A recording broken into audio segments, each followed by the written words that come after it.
மத்திய அரசு நிதித்திட்டத்தின் கீழ் தேனீ வளர்ப்பு திட்டம் விதிமுறைகளை பின்பற்றி செயல்படுத்தப்பட்டதா என கேள்வி எழுப்பப்பட்டுள்ளது.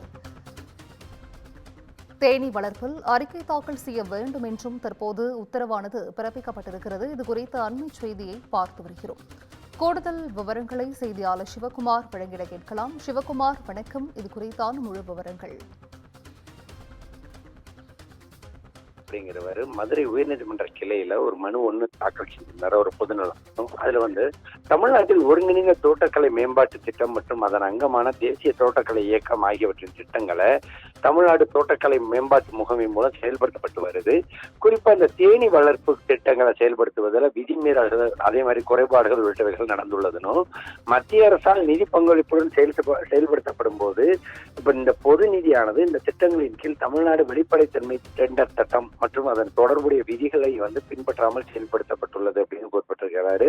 குறிப்பாக கடந்த 4 ஆண்டு காலங்களில் 16,800 தேனீ பெட்டிகள் விநியோகிக்கப்பட்ட போதிலும் எந்த பொது டெண்டர்களோ அல்லது மின்னணு கொள்முதல் அறிவிப்புகளோ வெளியிடப்படவில்லைனும் இந்த திட்டத்தை செயல்படுத்துவதில் வெளிப்படைத்தன்மை இல்லாதது பொது நிதியை தவறாக பயன்படுத்துவதாக தெரிகிறதுன்னு குறிப்பிட்டிருக்காரு.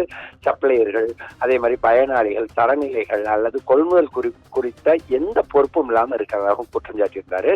ஒருங்கிணைந்த தோட்டக்கலை மேம்பாட்டு திட்டத்தின் மூலம் தேசிய தோட்டக்கலை திட்டத்தை சட்டத்தின்படி கண்டிப்பாக செயல்படுத்தணும்.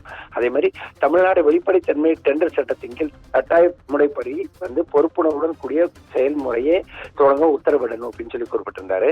தேனீ கூடுதலை கொள்முதல் செய்து வழங்கவும், தேன் பிரித்தெடுக்கும் கருவிகள், மகரந்த சேர்க்கை வலைகள் மற்றும் பிற தொடர்புடைய உபகரணங்கள் மற்றும் பொருட்களை வழங்கவும் மத்திய அரசு நிதியின் திட்டத்தின் கீழ் செயல்படுத்தப்பட்ட தேனீ வளர்ப்பு திட்டம் எவ்வாறு செயல்படுத்தப்பட்டது என்பது குறித்து விரிவான அறிக்கை தாக்கல் செய்ய உத்தரவிடணுமோ அப்படிங்கிறது உள்ளிட்ட ஒரு பல்வேறு திட்டங்கள் கோரிக்கைகளை மனு அளிச்சிருந்தாரு. இந்த மனுவானது நீதிபதிகள் எஸ். எம். சுப்பிரமணியம், அதே மாதிரி அருள்முருகன் அமர்வு தற்போது விசாரணைக்கு வந்தது. அப்போ நீதிபதிகள் ஒரு உத்தரவு பிறப்பிச்சிருக்காங்க. என்னன்னு பாத்தீங்கன்னா, வேளாண் உற்பத்தி ஆணையர், அதே மாதிரி தோட்டக்கலை மற்றும் தோட்டப்பயிர் இயக்குனர் ஆகியோர் மேற்கண்டவற்றில் பதில் மனு தாக்கல் செய்ய உத்தரவிட்டு வழக்கு விசாரணையை 2 வார காலம் தற்போது ஒத்தி வச்சிருக்கிறாங்க.